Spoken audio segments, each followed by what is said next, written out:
So how do I deal with a creative block? What has helped me is to reframe how I see the creative block.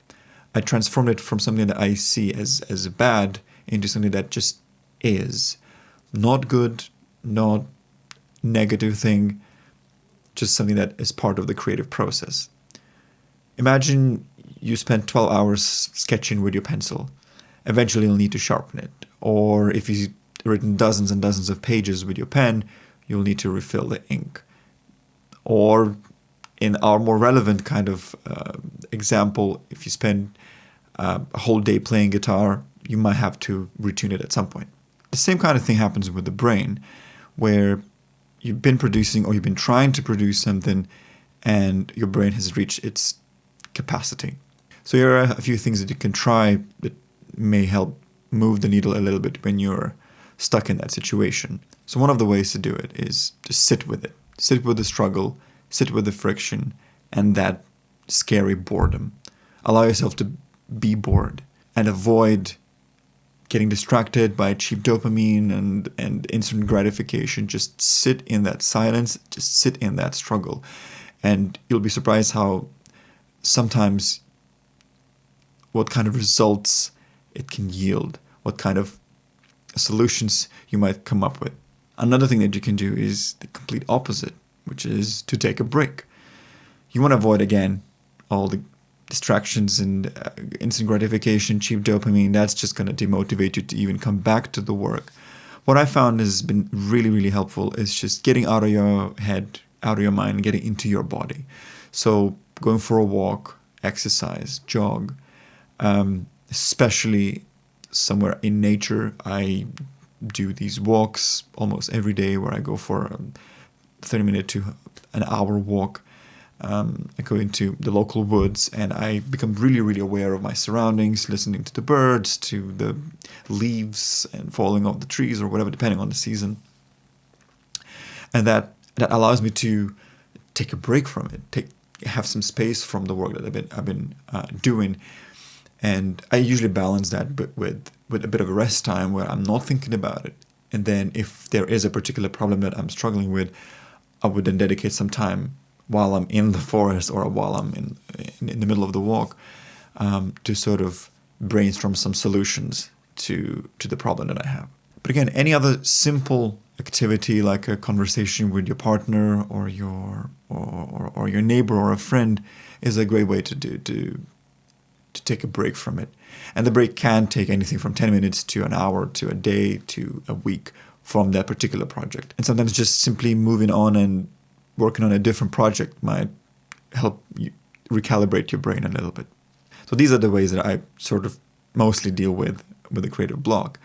But I found that the main problem here is not knowing which method to apply when. We don't know when our brains are actually craving for a break or craving for a distraction. When we need to sit through that struggle and when we actually need to take a break.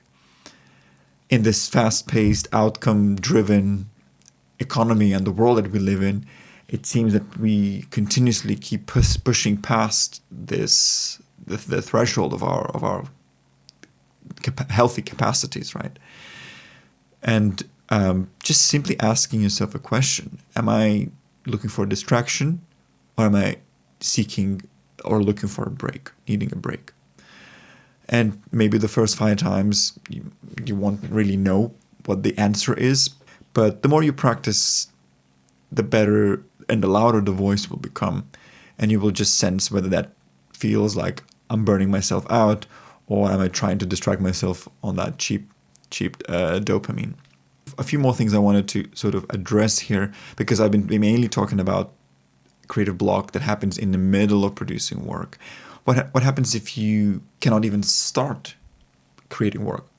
So what I would do is I would lower the bar quite significantly and make it easier for me to get going. We already know that the creative practice is about habitual and daily commitment, right? So it's not necessarily that we're waiting for this inspiration. What we want to do is start somewhere and commit to that for an extended period of time. So, for instance, one line, one sentence, one verse of a poem or a song, 4 bars of music, if composition is your thing, just to get you going, and commit to that small little piece of creative output for a week, for 2 weeks, and then gradually increase that. We're not going to care about the quality. We're not going to care about how good or bad it is. What we want to do is just continuously do this. Expose yourself to doing the work, and just show up for yourself. That's what you need to do. Even the smallest pieces of writing or pieces of composition are a huge win, and we want to celebrate those. And the final thing I want to mention is that we need to be aware of our creative diet. I recently heard this term, conscious consumption, which is obviously not revolutionary. It's nothing new here. But it really, this time hearing it, it really resonated with me. And it reminded me to be very, very selective of what I allow to enter my brain, what pieces of content I consume and let my brain absorb like a sponge, whether that's short form or long form, whether it's inspirational or destructive. We want to think about these things and be very, very, very deliberate in how we spend our time on these devices, and how and what we essentially consume, because that will affect our output as well.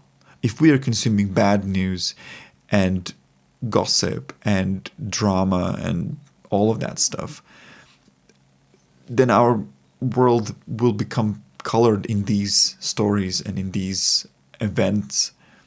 But if we focus on the creative output of them, maybe some inspiration if you feel like you need that, that might take you in a different direction. Maybe you'll hear a story that moves you, and it resonates you in a way that sparks a story within you. And then here you have something to put on a piece of paper. So I think that is about it for me this time. Let me know how you deal with your creative block. And I'll see you in the next one.